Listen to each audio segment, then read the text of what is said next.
तर केंद्रीय मंत्री रामदास आठवलेंनी प्रकाश आंबेडकरांना ऑफर दिल्याचं सध्या पाहायला मिळतंय।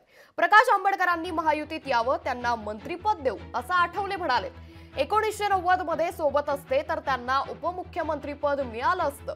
वेळ पडल्यास आपलं मंत्रिपद प्रकाश आंबेडकरांना देईल। नागपूरमधील पत्रकार परिषदेत रामदास आठवलेंनी या संदर्भातलं वक्तव्य केलंय।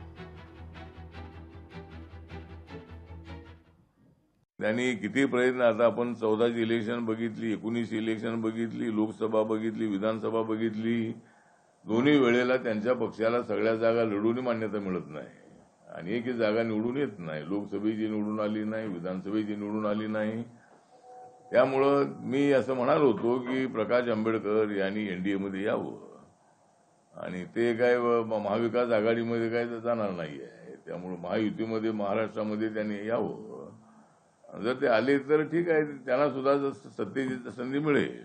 त्यांना माझं मंत्रिपद देऊ किंवा मी तर मंत्री आहेच आहे, त्यांना मंत्री करता येईल, त्यांच्यासाठी मी प्रयत्न करेन। राहुल गांधींनी जी भूमिका मांडलेली आहे त्याच्या विरोधामध्ये संपूर्ण महाराष्ट्रामध्ये देशामध्ये आंदोलन झालेलं आहे।